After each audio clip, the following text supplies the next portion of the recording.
کہ ان سے ملاقات ہو کسی نہ کسی صورت کے اندر. تو میری اشتیاق حسین قریشی صاحب سے بھی اور دوسرے ظفر احمد انصاری صاحب جو کراچی سے 1970 کے الیکشن کے اندر بڑے عظیم لوگ تھے. 70 کے الیکشن میں آزاد منتخب ہوئے تھے جب پیپلز پارٹی جیتی تھی. کراچی سے آزاد ایک آدمی کا الیکشن جیتنا کوئی معمولی بات نہیں تھی, لیکن ان کی شخصیت ایسی تھی. وہی آدمی تھا جس نے یہ تصور پیش کیا کہ 21 صوبے, اس وقت انہوں نے کہا تھا کہ 21 صوبے ہونا چاہیے. انہوں نے کتاب لکھی تھی اور کیوں ہونا چاہیے یہ بھی لکھا تھا, اور یہ بھی ان کی کتاب کے اندر ہے کہ اس کے ساتھ مسائل کیا پیدا ہو جائیں گے ایسا نہ کرو گے. تو پاکستان کے 21 صوبوں کی انہوں نے, مغربی پاکستان کے لیے ضیاء الحق کو بھی انہوں نے یہ ٹرسٹ کیا. تو میں آپ سے کہہ رہا تھا کہ یہ ایسے لوگ تھے کہ جنہوں نے, اب یہ قرارداد مقاصد تھی کیا, یہ بیسک اس کا اسٹرکچر یہ ہے کہ اللہ کی حاکمیت. پہلا نقطہ ہے قرارداد مقاصد کا کہ اللہ کی حاکمیت, اور دوسرا نقطہ یہ ہے کہ کانسٹیٹیوئنٹ اسمبلی کوئی ایسا قانون پاس نہیں کر سکتی. ابھی بھی آرٹیکل جو 1973 کا آرٹیکل ہے اس کی 2A, آرٹیکل 2A ہے قرارداد مقاصد, جس کی بنیاد پہ پورا آئین ترتیب دیا گیا ہے. یہ پریمبل نہیں ہے کہ بھئی یہ ہم لکھ رہے ہیں, یہ نہیں, آئین بنا اسی بنیاد پر قرارداد مقاصد کی.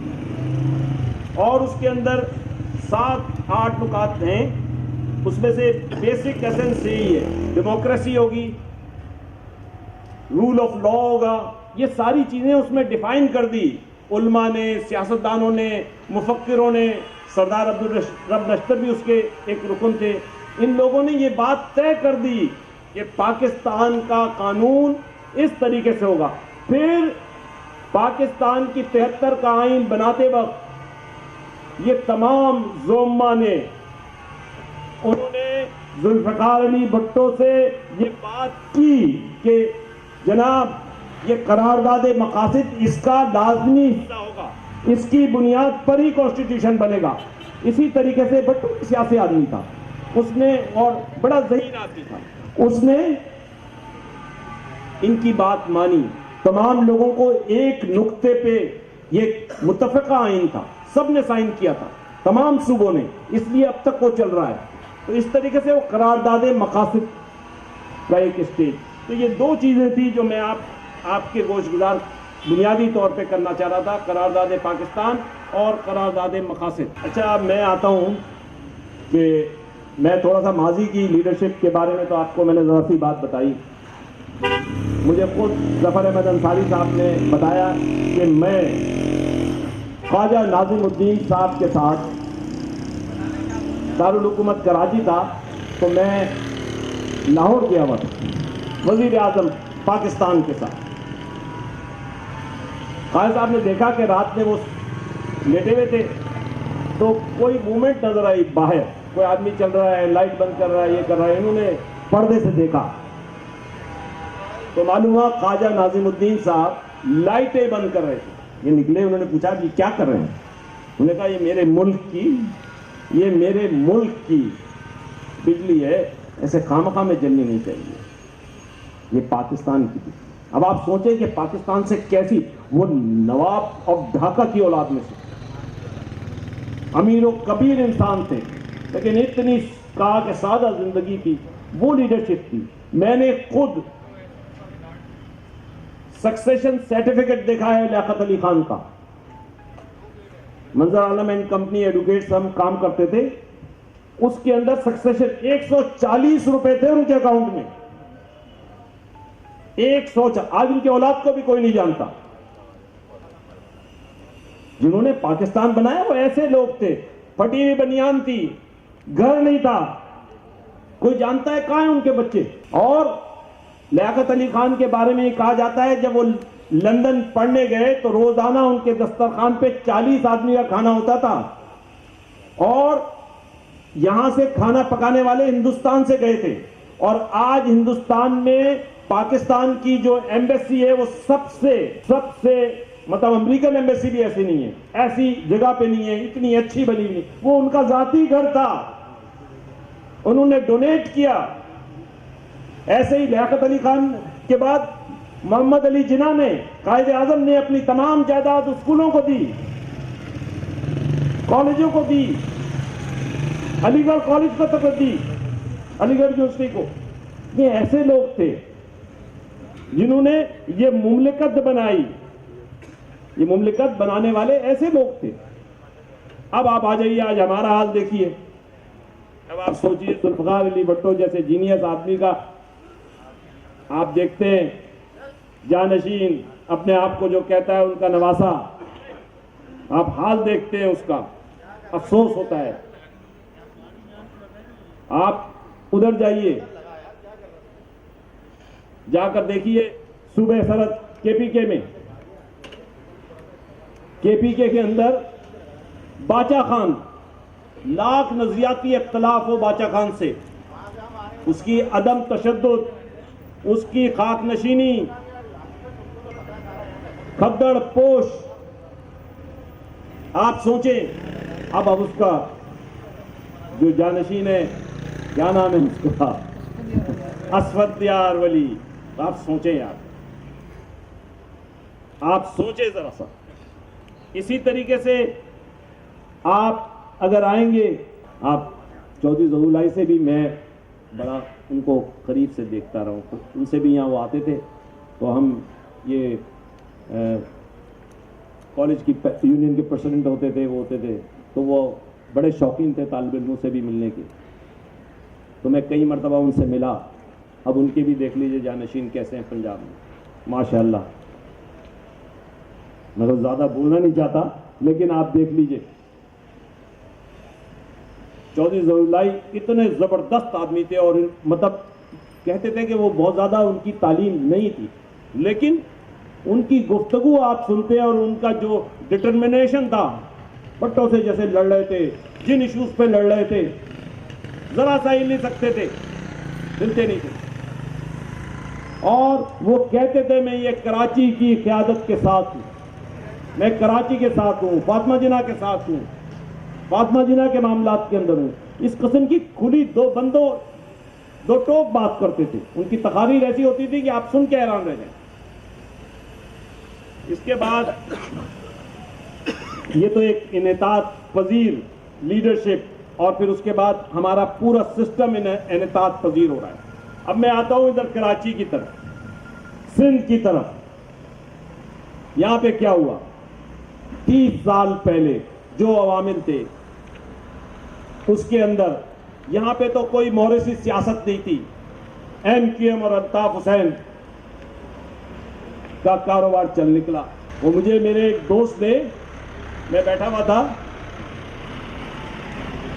کہا کہ یہ تعصب کا کاروبار ہے، الطاف حسین نے بھی تعصب کو خوب بیچ لیا تو بکنے لگا تعصب، پاکستان میں بک رہا تھا تعصب، یہ تعصب بھی بکنے لگا اور تعصب چل پڑا۔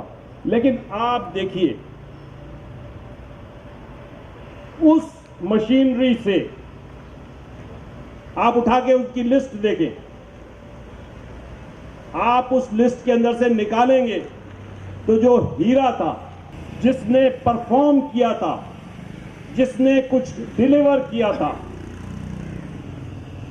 جو یہاں کے معاملات کو سمجھتا تھا، وہ شخص مصطفیٰ کمال تھا، آپ کا اور میرا لیڈر۔ اس پرفارم کرنے والے آدمی نے ایک ڈٹرمنیشن کے ساتھ، یہ سمجھتے ہوئے کہ پاکستانیت کو یہاں زوال پذیر کیا جا رہا ہے، پاکستانیت کا گلا گھوٹا جا رہا ہے، پاکستان کو ختم کرنے کی سازشیں ہو رہی ہیں، تو وہاں کا سب سے ٹاپ پرفارمر، جس نے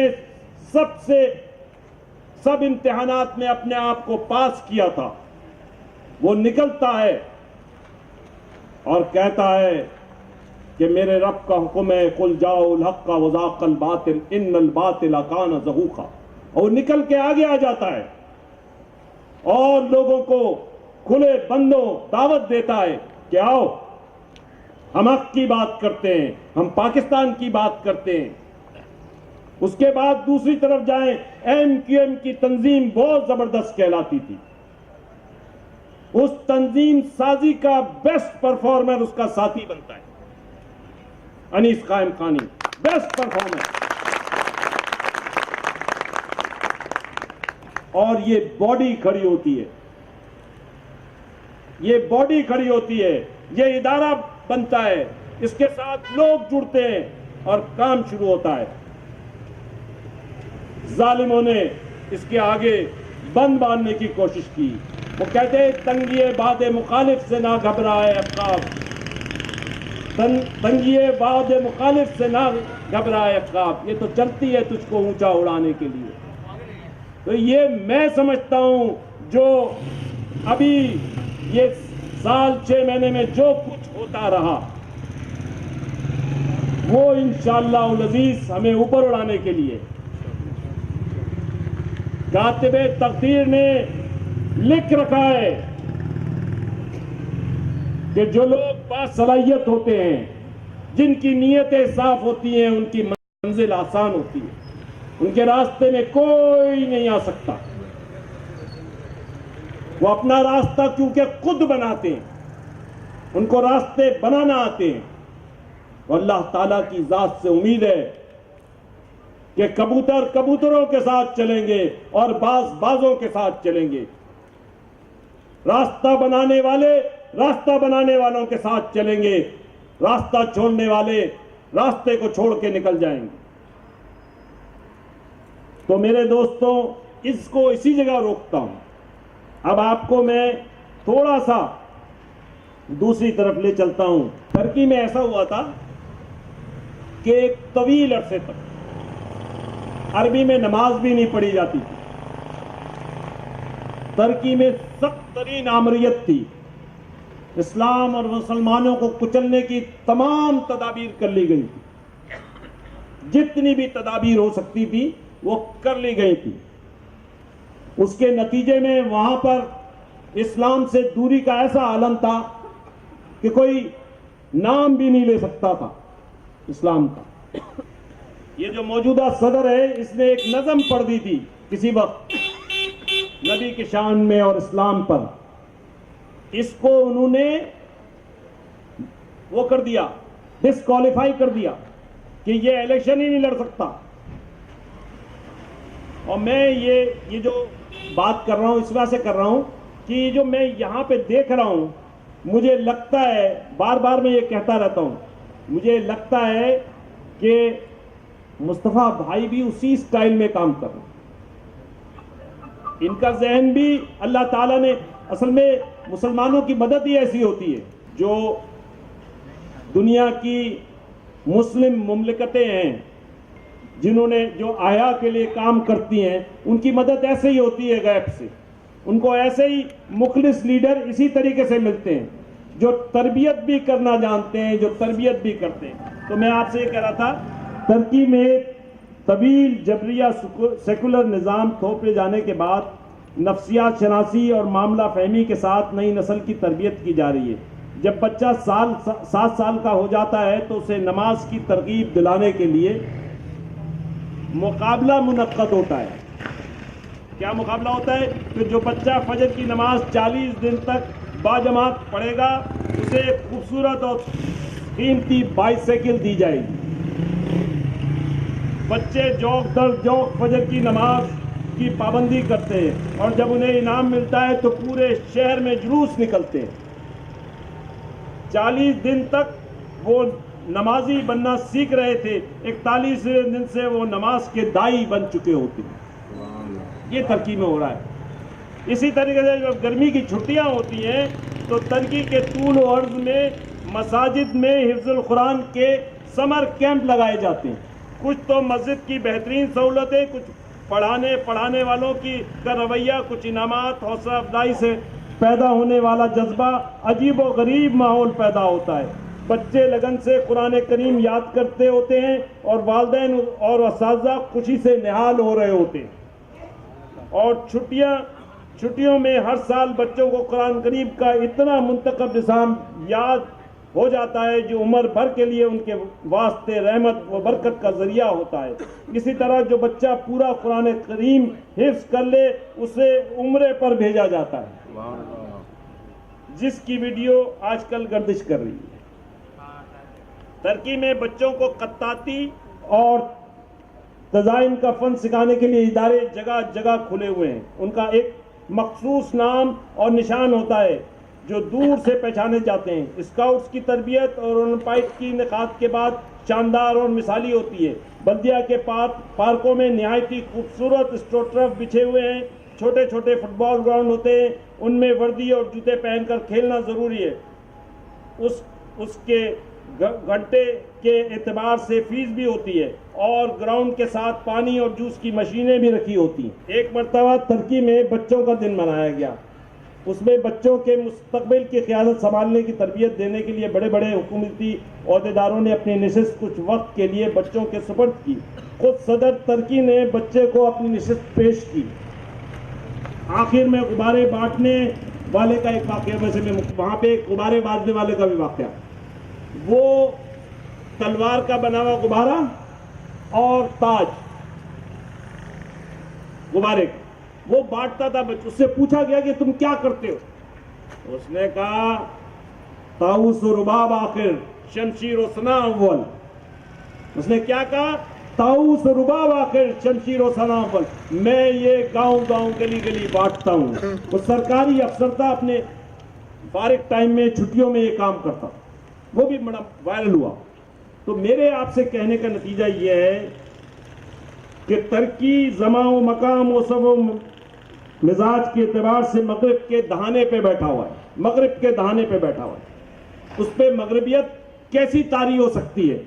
لیکن افسوس کا مقام ہے، یہاں آپ دیکھتے ہیں وہ کنسرٹ ہو رہا ہے، وہ گانے ہو رہے ہیں، وہ باجے ہو رہے ہیں، وہ تماشے ہو رہے ہیں۔ کون سا طریقہ ہے یہ مدینے کی ریاست ہے؟ یہ کلمہ پڑھنے والے کی بنیاد پر بننے والے ملک کی بات ہے؟ کہاں سے ہے یہ کچھ بھی نہیں ہے جناب۔ یہ ڈھکوسلوں سے نکلنا ہوگا،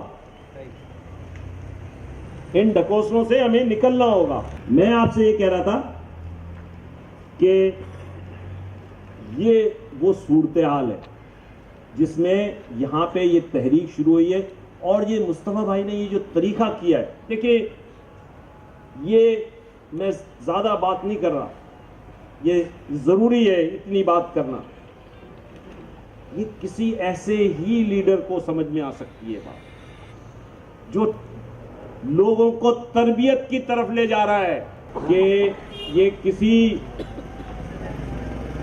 ذی شعور احساس رکھنے والے، میں وہیں سے بات شروع کرتا ہوں کہ وہ لیڈرشپ کا میں تقابلی جائزہ لے رہا تھا، اس کی اب میں تفصیل میں نہیں جاتا، میں تھوڑا سا تفصیل میں بھی جانا چاہتا تھا، کسی اور موقع پہ بات کروں گا۔ تقابلی جائزہ ان سب کا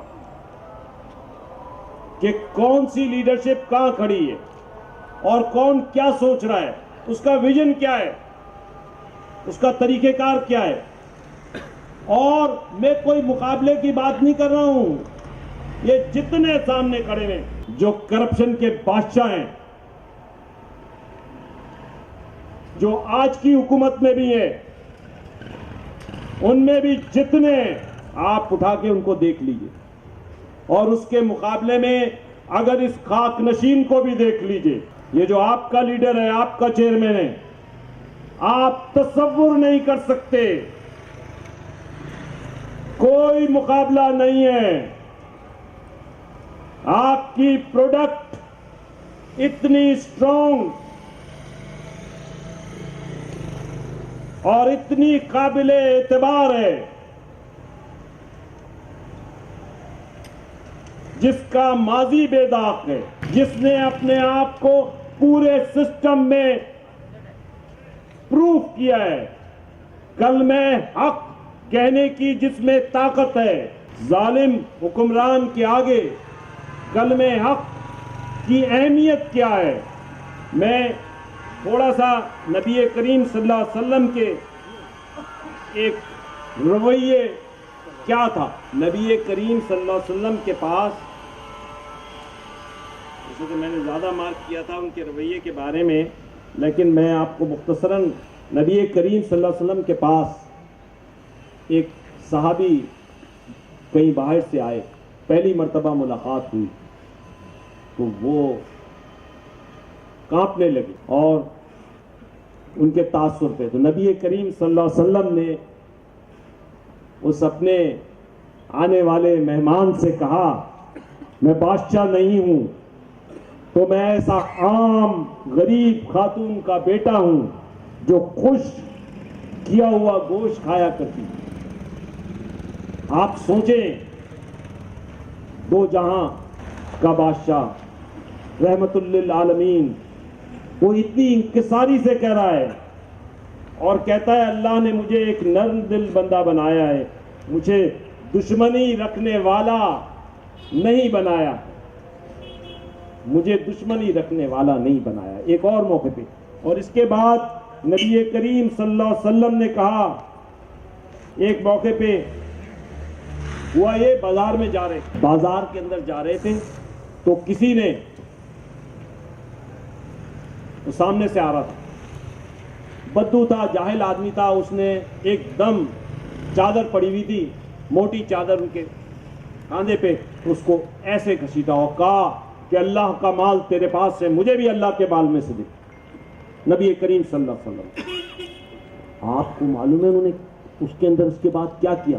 سب صحابی ساتھ تھے بازار کے اندر، انہوں نے سب کو ایسے اور کہا نہیں، یہ مجھ سے مانگ سکتا ہے، یہ اللہ کا مال مانگ رہا ہے، اور حکم دیا کہ جاؤ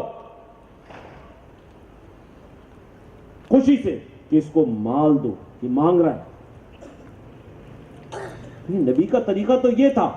اور میں آپ کو بتاؤں، ہم سب نبی کریم صلی اللہ علیہ وسلم کی پاؤں کے خاک کے برابر بھی نہیں، بالکل، لیکن ہمیں ان کی سنتوں پہ عمل کرنا چاہیے، ہمیں ویسے ہی نرمی کے ساتھ رہنا چاہیے، معاملات کو چلانا چاہیے.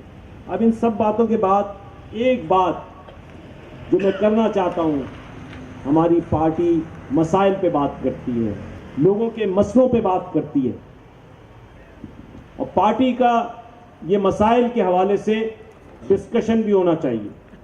نظریات کے ساتھ ساتھ ہم مسائل کے بارے میں بھی بات کریں.